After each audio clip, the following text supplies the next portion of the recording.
السلام علیکم ورحمۃ اللہ سامعین ناظرین اٹینشن پلیز توجہ کیجیے۔ حضرت امام احمد بن حنبل رحمۃ اللہ علیہ جو 4 فقہ میں سے ایک فقہ کے بہت بڑے امام ہیں، یہ بہت عمدہ ویڈیو ان پر پیش کر رہا ہوں۔ تمام حاضرین ناظرین لسنر سے یہ ریکویسٹ ہے کہ میرے چینل کو سبسکرائب کر دیجئے اور میری اس ویڈیو کو ڈھیروں ویوز دیجئے تاکہ اس طرح کی اور بھی ویڈیوز میں معلوماتی اور انفارمیٹیو ویڈیوز آپ تک پہنچاتا رہوں۔ میرے چینل کو سبسکرائب کر دیجئے۔ تھینک یو ویری مچ۔ حضرت سیدنا امام احمد بن حنبل رحمۃ اللہ علیہ، تعارف و تعلیم و تربیت۔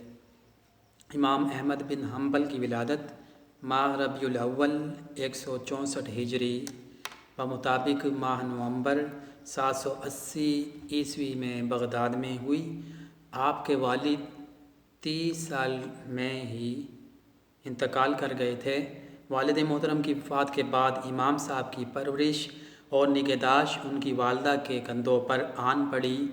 خود امام احمد بن حنبل کا بیان ہے کہ میں نے اپنے باپ دادا میں سے کسی کو نہیں دیکھا۔ اپنے دور کے بڑے عالم اور فقیہ تھے۔ آپ امام شافعی کے شاگرد ہیں۔ اپنے زمانہ کے مشہور علماء حدیث میں آپ کا شمار ہوتا تھا۔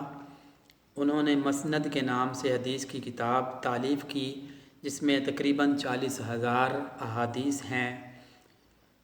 امام شافعی کی طرح امام احمد بن حنبل کی مالی حالت بھی کمزور تھی۔ لوگ انہیں بے شمار تحائف اور ہدیہ پیش کرتے لیکن آپ اپنے اوپر اس میں سے کچھ بھی نہ صرف کرتے، یعنی خرچ نہ کرتے، سب کچھ بانٹ دیتے۔ امام احمد بن حنبل ابتدائی مکتب کی تعلیم حاصل کرنے کے بعد 179 ہجری میں علم حدیث کے حصول میں مشغول ہوئے۔ جب ان کی عمر محض 15 سال تھی 183 ہجری میں کوفہ کا سفر اختیار کیا اور اپنے استاد ہیثم کی وفات تک وہیں مقیم رہے۔ اس کے بعد دیگر شہروں اور ملکوں میں علم حدیث کے حصول کی خاطر سفر کرتے رہے۔ مسئلہ خلق قرآن۔ یہ مسئلہ خلق قرآن کا اس پہ بہت ہنگامہ برپا ہوا تھا، اس کے بارے میں یہ بات ہو رہی ہے کہ خلیفہ معتصم کی رائے سے اختلاف کی پاداش میں آپ نے کوڑے کھائے لیکن غلط بات کی طرف رجوع نہ کیا۔ آپ کوڑے کھا کھا کر بے ہوش ہو جاتے لیکن غلط بات کی تصدیق سے انکار کر دیتے۔ انہوں نے حق کی پاداش میں جس طرح صعوبتیں اٹھائیں اس کی بنا پر اتنی ہر دل عزیزی پائی کہ وہ لوگوں کے دلوں کے حکمران بن گئے۔ ان کے انتقال کے وقت 8 لاکھ سے زیادہ اشخاص بغداد میں جمع ہوئے اور نماز جنازہ پڑھی۔ عباسی خلافت کے آخری دور میں فقہ حنبلی کا بڑا زور تھا۔ پیران پیر شیخ عبد القادر جیلانی رضی اللہ تعالیٰ عنہ بھی حنبلی تھے۔ آپ کی عمر کا ایک طویل حصہ جیل کی تنگ و تاریک کوٹھریوں میں بسر ہوا۔